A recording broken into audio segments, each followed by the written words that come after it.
अस्सलाम वालेकुम my dear students, hope so you all are fine. आप सबकी प्रिपरेशन बहुत अच्छी चल रही होगी क्योंकि कल इंशाल्लाह इस टाइम तक मैट्रिक क्लासेस जो कि फेडरल बोर्ड के अंडर हैं उनका केमिस्ट्री का पेपर है। तो ये वीडियो सिर्फ़ और सिर्फ स्टूडेंट्स को गाइडलाइन देने के लिए है और ये मैं multiple time start of the video में यही बात कह रही हूँ कि ये कोई आपका पेपर नहीं है, जस्ट आपको गाइडलाइन देना कि आपने कल का पेपर किस तरह अटेम्प्ट करना है। And the second thing is that कि जो हमारा एक ओपिनियन होता है या हम एक तरीके से क्वेश्चंस का पैटर्न देखते हैं फॉलो होने का, तो वो थोड़ा सा इस टाइम पे आपसे डिस्कस हो जाएगा ताकि तमाम स्टूडेंट के लिए वो आसानी हो। सबसे पहले आप मेरे सामने बुक्स देख रहे होंगे, ये मेरी फेडरल की बुक है, ठीक है, जो कि बहुत ही इम्पॉर्टेंट है और तकरीबन जो 80% पेपर होता है फेडरल का वो एनबीएफ की बुक से बनता है, ठीक है। जो और हमारे पास 20% का क्राइटेरिया है वो पीएलडी से फॉलो किया जाता है, पंजाब टेक्स्ट बुक बोर्ड, ठीक है। लेकिन आपके पास जो 80% का क्राइटेरिया या 85% है वो हमारी इस बुक को जाता है। सेकेंडली, आप कोई भी सेल्फ असेसमेंट के रिलेटेड या आपके कोई माइंड में क्वेश्चन ऐसा आता है, सॉल्यूशन ऑफ थिंक टैंक या रिव्यू क्वेश्चंस हैं, इसके लिए जो सबसे बेस्ट वन बुक है, इसमें मिस्टेक्स हैं लेकिन इसमें आपको सॉल्व करने का मेथड बहुत ही अच्छा बताया गया है, that is a Mariam publication. चलें जी, हम अपने क्वेश्चंस चैप्टर्स की तरफ जाते हैं। बिस्मिल्लाहिर्रहमानिर्रहीम। होप सो कि आपके तमाम ये चैप्टर्स बहुत अच्छे तरीके से अब तक प्रिपेयर्ड हो चुके होंगे।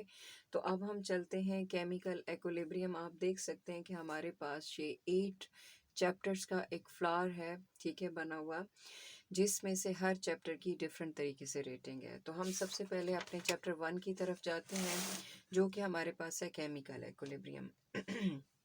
बच्चे जो ज़्यादातर मल्टीपल क्वेश्चन हमने पेपर में आते देखे हैं वो ये है कि या तो आपके पास रिवर्सिबल और इरिवर्सिबल का रिएक्शन का डिफरेंस पूछा जाता है विद एग्जांपल, ठीक है, या उससे जो आपके पास एग्जामिनर का टॉप रेटेड ऐसे कहें कि फेवरेट जो क्वेश्चन है वो ये है कि वो डिफरेंट इक्वेशंस देते हैं और उनको कहते हैं कि आपने इनका केसी फाइंड आउट करना है और इनसे रिलेटेड इनके यूनिट्स फाइंड आउट करने हैं। अगर आपका एग्जामिनर पेपर आसान बनाता है तो वो सिर्फ़ और सिर्फ आपको केसी फाइंड आउट करने तक छोड़ देता है।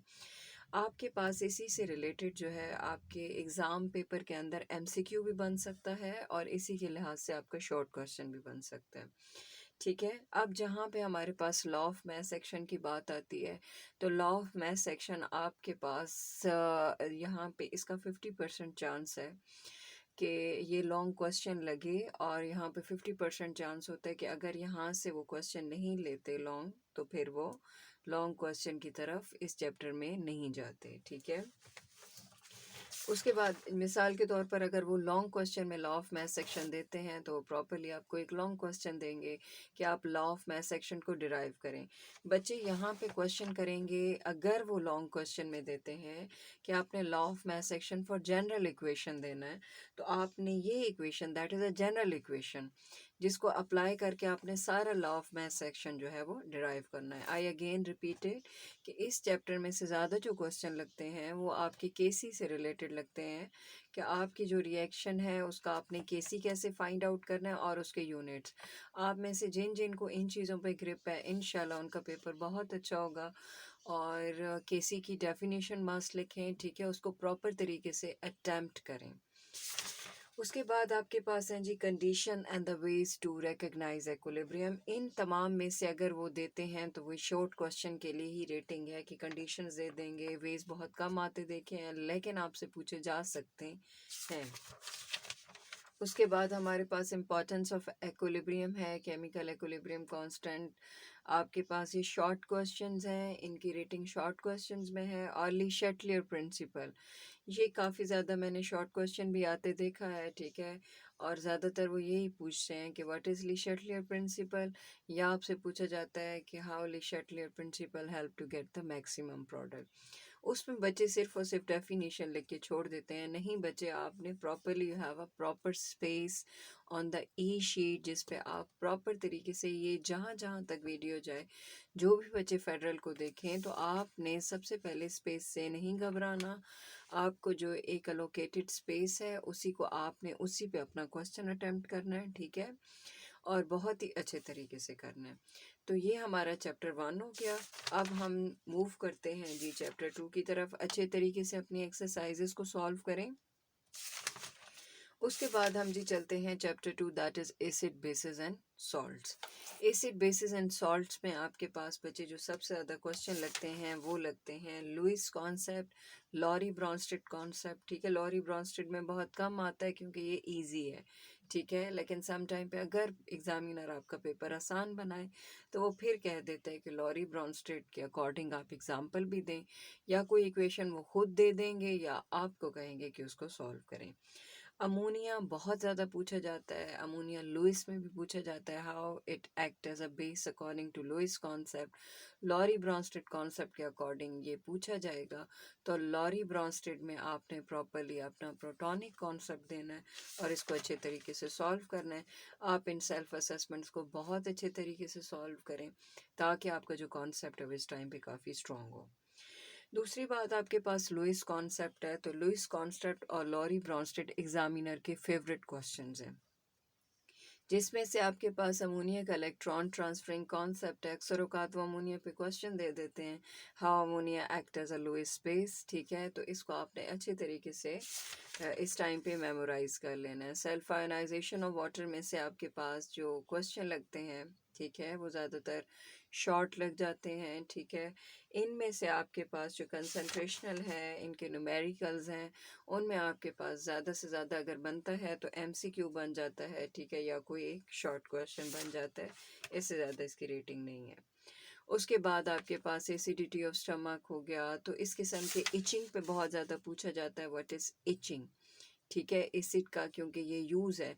और बच्चे यहाँ पे पीएलडी में से एक रिलेटेड क्वेश्चन है कि बच्चों से, जब फेडरल के बच्चों से पूछा जाता है, अक्सर औकात एक वो जनरल क्वेश्चन दे देते हैं कि what is the uses of acid, so बच्चे घबरा जाते हैं क्योंकि उनकी एज अ हेडिंग जो है वो चीज़ मेंशन नहीं होती। तो बच्चे ये भी आपका एसिड का ही यूज़ है, ठीक है। ये एसिडिटी ऑफ स्टमक तो आपके पास एक यूज़ नहीं है, लेकिन आप नेक्स्ट में देखें, यहाँ पे आपके पास लेमन का फिश पे अप्लाई करना, because lemon is also an acid, तो ये भी आपके पास यूज़ ऑफ एन एसिड है।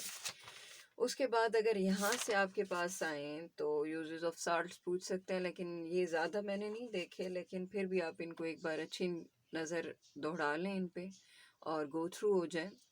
उसके बाद यहाँ पे ज़्यादा से ज़्यादा क्वेश्चन आएगा तो एसिडिक और बेसिक साल्ट को डिफ्रेंशिएट करना, इससे ज़्यादा इसमें से नहीं पूछा जाता। These are just the gas, आप एग्जामिनर के माइंड को इस टाइम पे रीड नहीं कर सकते। आपका किस तरह का पेपर बना है वो हम कुछ नहीं कह सकते। हम इस टाइम पे आपको सिर्फ और सिर्फ गाइडलाइन दे रहे हैं कि आप अपने पेपर को किस तरह करके बेहतर बना सकते हैं, बाकी आप पे है, ठीक है। उसके बाद हम ऑर्गेनिक केमिस्ट्री की तरफ चलते हैं। Organic chemistry I use again and again these words because इसमें जो फंक्शनल ग्रुप्स हैं, I again repeated, it's the most favourite topic of the examiner, जिसमें आपको identification of functional group with naming ज़रूर ज़रूर ज़रूर दी जाती है। और होप्स हो कि आपके कल के फाइनल क्वेश्चन का भी ये पार्ट होगा। आप प्रॉपरली देख रहे हैं कि जैसे मैंने यहाँ पे आपको काफ़ी फंक्शनल ग्रुप हाईलाइट करके दिखाए हुए हैं, तो इस तरह बहुत ही ज़्यादा ये फंक्शनल ग्रुप सेल्फ असेसमेंट इनसे रिलेटेड आपके पास हैं, ठीक है। इनको ज़्यादा से ज़्यादा इस टाइम पे टाइम दें। आपको पता होना चाहिए कि अल्कोहल क्या है, एल्डिहाइड क्या है, ठीक है, कीटोन क्या है, ज़्यादातर ये फैमिलीज़ पूछी जाती हैं, कार्बोक्सिलिक एसिड क्या है। तो इस टाइम पे अपने फंक्शनल ग्रुप्स को काफ़ी स्ट्रॉन्ग रखें। इंशाल्लाह मैं नेक्स्ट वीडियो अभी भी फंक्शनल ग्रुप पे बनाऊंगी ताकि आपको जो है वो इससे ज़्यादा से ज़्यादा हेल्प मिले, ठीक है। उसके बाद आपके पास हेट्रो और होमोसाइक्लिक कंपाउंड्स के डिफरेंस को पूछ लिया जाता है, अल्केन या फिर अल्काइल रेडिकल, अगर शॉर्ट क्वेश्चन में आए। और या तो आपको कहा जाएगा इसमें से कि स्ट्रक्चर्स के या तो नेम दिए जाएंगे। मैंने बहुत कम देखे कि IUPAC नेमिंग दे दें, वो डायरेक्ट आपको नाम देते हैं कि एनहेप्टेन बनाए, ठीक है, नियोपेंटेन बनाए, ठीक है, तो आपको इस तरह के क्वेश्चन जो है वो नाम के साथ उनको ड्रॉ करना आना चाहिए जी। तो हम नेक्स्ट की तरफ बढ़ते हैं। ये मैंने टेस्ट नहीं देखे, काफ़ी ज़्यादा बहुत कम आते हैं और होप सो मैंने कभी इनको पार्ट ऑफ द पेपर नहीं देखा, but that's just depend upon your luck. अच्छा जी, हम नेक्स्ट चैप्टर की तरफ बढ़ते हैं, that is of hydrocarbons. Hydrocarbon में अल्केन, अल्कीन एंड अल्काइन है ही बेसिकली ये चीज़। मैंने मल्टीपल टाइम इनमें 50-50% का क्राइटेरिया है कि ज़्यादातर इनके मेथड्स ऑफ द प्रिपरेशन आ जाते हैं डायरेक्ट। या तो आपका पेपर आसान बनाने वाले हों तो वो आपको अल्केन के मेथड्स ऑफ प्रिपरेशन दे देंगे, मुश्किल बनाएं तो they are choosing the alkene over alkyne. Halogenation reaction उनका फेवरेट है, ठीक है। ये एज एन एमसीक्यू भी पूछा जाता है कि मीथेन डिफ्यूज सनलाइट में किस तरह रिएक्ट करती है और डायरेक्ट सनलाइट में आपके पास किस तरह रिएक्ट करती हुई दिखाई देती है। बाकी अगर वो मुश्किल जो है बनाना चाहें तो वो डिफरेंट किस्म का जो है वो मुश्किल पेपर, तो वो आपको अलग अलग रिएक्शंस लाइक बायर टेस्ट अलग दे देंगे, रिएक्शन विद KMnO4 जिसमें इथाइन कैसे KMnO4 के साथ रिएक्ट करती है, ठीक है। या हेलोजिनेशन रिएक्शंस के नाम से आपको different reactions, because the 10th chemistry is all about the reactions. इस टाइम पे अगर आपके रिएक्शन स्ट्रॉन्ग नहीं हैं तो काइंडली इन पे फोकस करें, because reactions attemptation is very important in the final exam। अच्छा जी, उसके बाद हम पढ़ते हैं बायोकेमिस्ट्री। बायोकेमिस्ट्री में बच्चे या तो आपसे सोर्सेज पूछ लिए जाते हैं प्रोटीन्स के, लिपिड्स के, कार्बोहाइड्रेट्स के, या फिर आपके पास ओलिगोसैकेराइड में डाइसैकेराइड पे क्वेश्चन आ जाता है, डाइपेप्टाइड बॉन्ड फॉर्मेशन आ जाती है, ठीक हो गया। और इसमें ज़्यादा से ज़्यादा types of nucleic acid difference, मैंने तो खैर इसको बहुत ज़्यादा आते देखा है, फिर कहूँगी that's depend upon your luck कि आपकी लक इस टाइम पे क्या कह रही है, आपका पेपर किस टाइप का बना दिया गया है। लेकिन मैंने मल्टीपल टाइम पे DNA और RNA का डिफरेंस आते देखा है। और प्लीज़ बच्चे इसको डायग्राम्स के साथ प्रॉपरली अटैम्प्ट कीजिएगा, नाइट्रोजनस स्पेसिस को ज़रूर मेंशन कीजिएगा ताकि आप ज़्यादा से ज़्यादा मार्क्स ले सकें। आगे जी हम बढ़ते हैं the very favorite chapters of the examiner, environmental chemistry 1 and environmental chemistry 2. One is of atmospheric chemistry and the second one is that of water chemistry. Environmental chemistry जिसमें हमारे पास एटमॉस्फेयर है, तो इसमें बच्चे layers are very important, extremely important हैं ये, इनको ड्रा करना, इनमें डिफरेंट सक्सर औकात मैंने ट्रोप और स्ट्रेटोस्फेयर में डिफरेंस आते देखे। तो बेटा आप इसको एज अ लॉन्ग भी एक्सपेक्ट करें और एज अ शॉर्ट भी एक्सपेक्ट करें। और उसके बाद आपके पास एयर पॉल्यूटेंट्स हैं लाइक दैट ऑफ CFCs पे नोट दे सकते हैं, ओजोन पे, किसी पे भी दे सकते हैं, ठीक है। और इसमें आपके पास जो लॉन्ग क्वेश्चन है ozone depletion and it's reaction, इनको प्लीज़ प्लीज़ प्लीज़ इस टाइम पे अच्छे तरीके से करें ताकि आपका अगर ये लॉन्ग क्वेश्चन आता है, क्योंकि ये ज़्यादा से ज़्यादा यही क्वेश्चन इनमें से देते हैं। शॉर्ट क्वेश्चंस में आपके पास ज़्यादा से ज़्यादा ग्लोबल वार्मिंग आ जाता है, ठीक है। ग्लोबल वार्मिंग, एसिड रेन, इसके इफेक्ट्स आ जाएंगे, ठीक है। तो इसमें से ज़्यादा ये क्वेश्चन जो है वो आने के चांसेस जो है वो मौजूद हैं। That's is basically a go through, मैं आपको गो थ्रू करा रही हूँ कि जो बच्चे मुश्किल में हैं वो इन क्वेश्चंस को अच्छे तरीके से जो है ना वो अटेम्प्ट कर लें। अच्छा जी, हम नेक्स्ट की तरफ बढ़ते हैं, that is environmental chemistry 2 water chemistry. इस चैप्टर को स्टार्ट करने से पहले ही मैं आपको बता दूँ एक ही चीज़, इसमें methods for removing temporary and the permanent hardness, ये हमेशा आपके पेपर क्वेश्चन पेपर का पार्ट बनता है विद रिएक्शंस। तो इसको ज़रूर, अगर वो बहुत इजी पेपर बनाना चाहें तो तब कोई ऐसा क्वेश्चन दे देते हैं, right the importance of water के, मतलब कोई कुछ लिख जाए। अदरवाइज़ ये जो है ना क्लार्क्स और बॉइलिंग ये आए हुए हैं इंशाल्लाह। तो ये आपके पेपर का पार्ट है। वाटर बॉर्न डिजीज़ में कोई ना कोई 2-3 डिजीज़ पे दे देते हैं। सीवेज वाटर ट्रीटमेंट और प्राइमरी वाटर ट्रीटमेंट को एज अ लॉन्ग क्वेश्चन जो है वो ज़रूर देखें इस टाइम पे। अच्छा जी, उसके बाद जी आ जाते हैं हम अपने लास्ट चैप्टर की तरफ, that is of petroleum industry. बेटा, ये लॉन्ग क्वेश्चंस के लिए एक चैप्टर है जिसमें से लॉन्ग क्वेश्चंस लिए जाते हैं। इसमें से आपकी इंडस्ट्रीज़ हैं, पेट्रोलियम इंडस्ट्री को मैंने मल्टीपल टाइम आते देखा है, और सॉल्वे प्रोसेस, ठीक है? तो इनको प्लीज़ आप बहुत अच्छे तरीके से देखें। साइक्लोन सेपरेटर, इनमें से ज़्यादा से ज़्यादा शॉर्ट क्वेश्चंस आ जाते हैं, ठीक है? फ्रॉथ फ्लोटेशन, साइक्लोन सेपरेटर को हम बेसिकली हम ग्रेविटी बेस्ड सेपरेशन भी कहते हैं, सही है। और इसके अलावा आपके पास मैग्नेटिक सेपरेटर आपको बनाना आना चाहिए। बेसिमराइजेशन एंड समेल्टिंग, अगर वो पेपर मुश्किल दें तो फिर ये बेसिमराइजेशन और समेल्टिंग को वो ज़रूर चूज़ करते हैं, क्योंकि बच्चों को इसके रिएक्शंस भूल जाते हैं।